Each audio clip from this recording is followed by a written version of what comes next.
metal, or should I say the people of metal itself. Hopefully, you guys are doing well.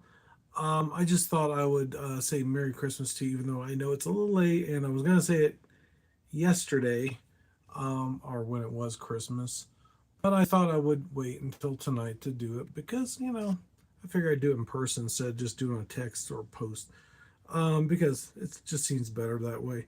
Um, I'm trying to think of what was I going to talk about. Oh, beforehand, don't forget different concerts coming up here soon. The Violent Hour just wrapped up theirs. Lamb of God's coming. Megadeth is going to be getting their new LP out. I think it's January 20th. Is when they're going to start shipping those out. The pre-orders have already happened, but their new concert is going to be coming up. And what it sounds like to me, they're going to keep touring until everybody has a chance to see Megadeth, which would be kind of cool. But I mean, how do you know that everybody's seen Megadeth? I don't know. And how long will that run? Who knows? I haven't heard any details on that. I don't know if anybody else has too. So if you do, leave a comment for me. I greatly appreciate it. And if you are a small band, a band that's not well known, and you would like to be interviewed on the channel, go please do so. Oh, that reminds me, I did manage to see a video from Demon King. Well, I should say a response from Demon King about the video they made a little short of, just of their stuff in the Black Sky Brewery. I think is where it was, where we saw them with my son, and they said blank, yeah. I'm not gonna say it right here, but and I kind of mentioned that they should, send me a message back or something to get a hold of me. I might email them. I think their email address is on their YouTube channel. So I might reach out to them after a while. Maybe I can get an interview with them. We are at 460. For some reason, I thought 60 was, I mean, thinking 24 hours, 60 minutes and an hour kind of thing, thinking that was 500. It's not. I still got 40 more to go. So I was totally, utterly wrong earlier, so I apologize for that. But that's okay. It's one of those things. I was probably tired and wasn't thinking. But anyway, it's getting closer to 500. So if you haven't liked and subscribed so far, I really appreciate the help and the support. It doesn't cost you anything to do, so why not? Hello, how are you doing? Sabu, is that what you said? Anyway, we're going to have a special one about Christmas songs that your grandmother would not, it's not your grandmother's playlist. Let's put it that way. How about that? It's kind of cool. And some of these actually seem pretty interesting and pretty surprising to me. I didn't know there were some certain songs out there, so I'll check it out. Hello, how's it going, everybody?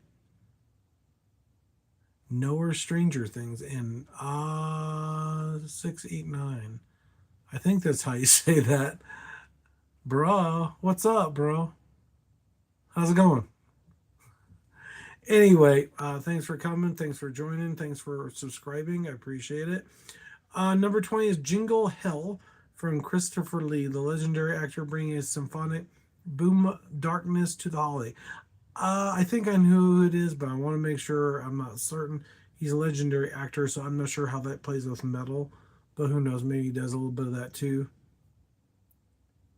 Oh, cool. You were, huh? See, now we gotta find out more about you just to see what your name was and what you played and all this other stuff. Oh yeah, it's a series, right? It's a series, like a TV show, but it's on Netflix, so you know.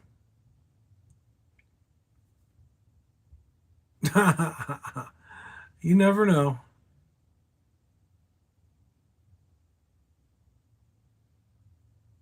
I'm doing really good. How about you guys? Doing awesome. Oh, this is a rather interesting. Number 21 is Redwater Christmas Morning, which is a morning, like is in like September morning, is in crying morning for somebody. Typo from Typo Negative is 1996, a gothic doom laden masterpiece that captured the darker side of winter nostalgia, which is kind of cool for a Christmas song, right? Red Water is what it's called. I don't know. Number 22. Oh, this is. Oh, the numbers are all mixed up again. No present. I'm just gonna not worry about the numbers. No presents for Christmas. Diet from Diamond King, 1985. A high-pitched king of horror metal delivers a classic tale of holiday misfortune. I'm not too fond of. I'm not a big King Diamond fan. I will say that much because he's just real high pitched. I'm not a high pitched singer type person. There are a few that I've heard that are kind of that, but not quite as high as that. So it's one of those. I guess it depends on what you like. Not everybody. It's not for everybody. Number blah blah blah. I'm not gonna say it. Carol of the Bells. August Burns Red. Technical metalcore precision applied to one of the most haunting melodies ever written. That was done in 2012. What? What's so dumb? Peacefully piano. Hey, how's it going?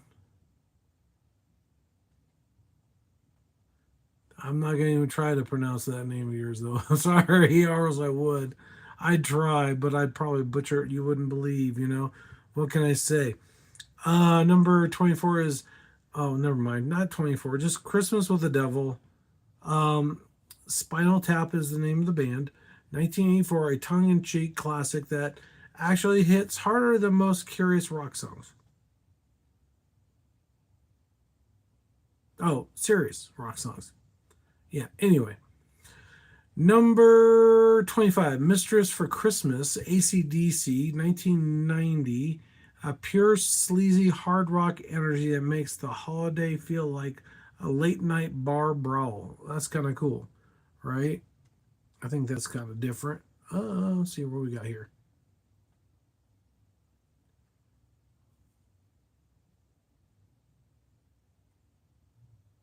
Anyway, I was checking something real quick on my notes. Anybody else got any comments or anything else? Anyway, moving on. We got ACDC, right? We got Viking Christmas, which is kind of this is Amon Mardamoth, I think is how you say it. 2004 is a metalogic death metal that celebrates the winter solstice with drinking horns raised high. There you go for a drinking song, right? Viking Christmas. Who knows? Black Xmas from Venom, sorry, Ventum. 1987, the pioneer of blackmail ensures the holidays stay as dark and aggressive as possible. Which, yeah, they do that very well. I didn't even know they had a Black Xmas. That's kind of cool. This is one that I'm not going to say too much, but I think it's Xmas. I'm sure you know what it really means. From Corey Taylor is 2010, aggressive, hilarious anthem for everyone who finds the season a bit much to handle, which is definitely true. Yep, definitely true. Very true. Let's see here. We got Naughty Christmas from Lacuna Coil. That's an interesting title for a song.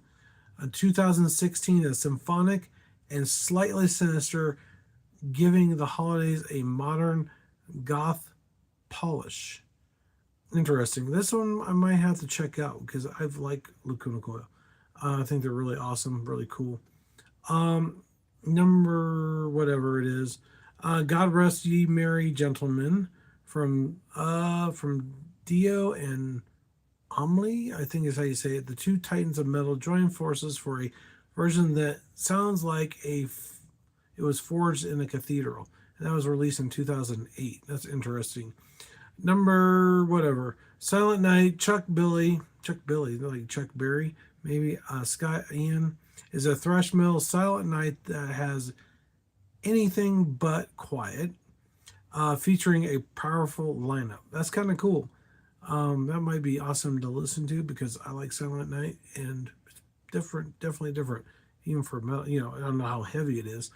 We Three Kings are from Rob Halford.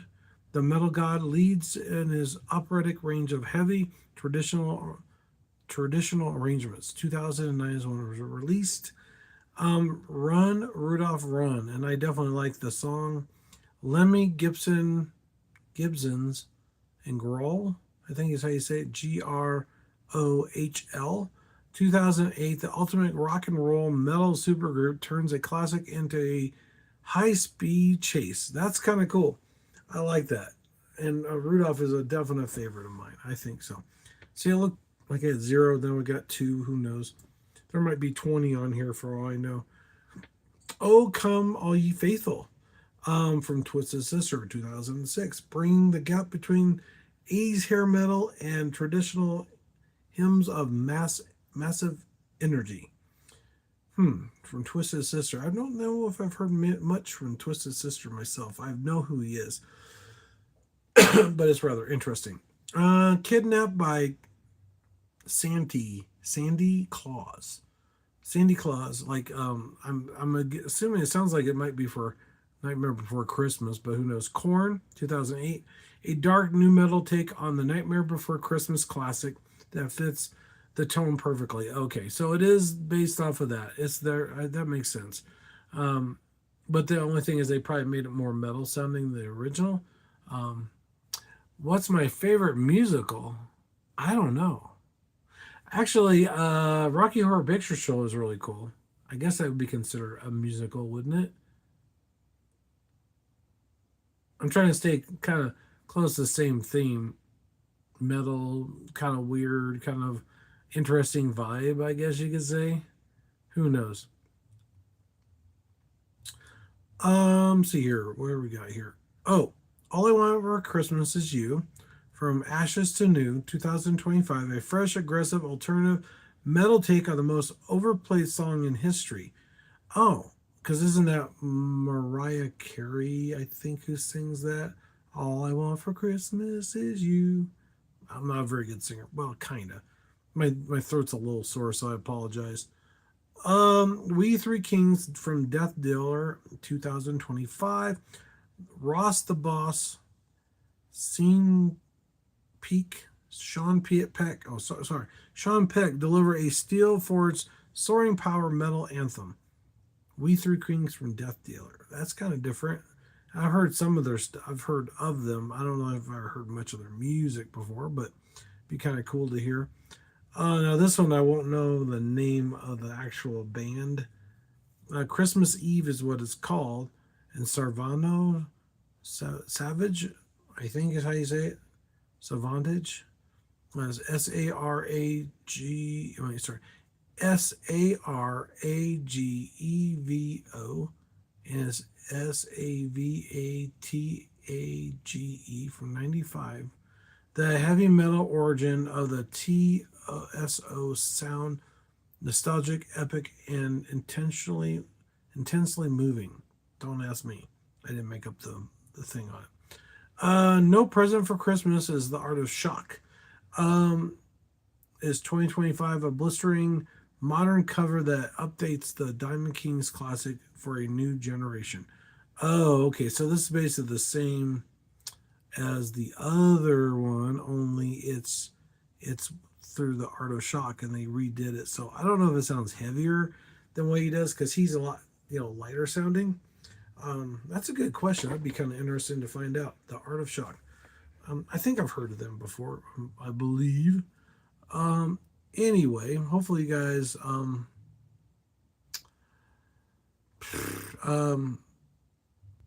give me 1 second here. Okay, I'm gonna check out tour dates too while I'm at it. Um, hopefully you guys are doing well. Um, any more questions? Anybody out there that wants to say anything or wants to know something possibly, or just tell me something that they like and enjoy for Christmas stuff? Or what did you get for Christmas? There you go. That's another good question. But while I'm waiting for you to answer, I'm going to go ahead and tell you some of the stuff that I've heard that's going to be playing. It's Black Label Society 2026 North American Tour with Zach Sabbath. Dark Chapel kicks off February 27th in San Antonio, Texas. Mardermoth is the I can't say the Conquest. We'll call it the Conquest. Co-liner with Deathlock, spring of 2026. Ghost, the Rite of Resurrection World Tour, promoting its upcoming 2026 album in January 26, February and January 2026. OTEP, the Last Will and Testament Tour, which would be cool. I'd love this. That might be a good one to see. North American Tour in 2026. Master Boot Record, North American Headlining Tour. I don't know if I've heard of them either. Cyber Metal Visualist. Okay, maybe that's why.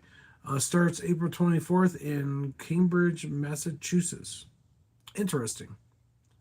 Very interesting. Okay, I think that covers maybe about everything for tonight. I don't even know what the heck. I've got something down here. Oh, I got playables. Okay, why would I play something when I'm live? Who knows? Unless maybe you have a competition with people. Who knows? That'd be interesting to try. So, thanks for watching, guys. I appreciate each and every one of you out there. It means the world to me, and I'm so happy and thankful that we're so close to the 500 mark. Yeah, it's still 40 away, but hey, it's better than what it was before, and I appreciate each and every one of you guys. So, but before I go, please don't forget to like and subscribe to the channel, even if you think it's stupid or dumb. Just do it anyway. Why not? It's free. So, and it helps out more people get to the channel, and we can grow and hopefully get a good interview. I'm hoping that maybe the Demon King, I might get an interview with somebody from there. That would be kind of cool. I would love that. That would definitely boost us up, plus them as well. Because on YouTube, I think they've got almost as many subscribers. I think they're a little bit beyond what I am, but not that by that much. I don't know how many listeners they have on Spotify. That's the only thing, is I haven't checked them out on there, so we'll see. So if you're watching Demon King, the people of Demon King, please let me know. I even got me a shirt, so I'll have to show that off, showcase it when I get it, so that way you guys can see it. I can't wait for that. It might even be here, and I just haven't checked the mailbox. Who knows? Because I'm sure it's going to come in the mail. So thanks for watching. Take care. Don't forget to headbang, like, and subscribe to the channel. And I will see you tomorrow night. Thank you, and have a good night.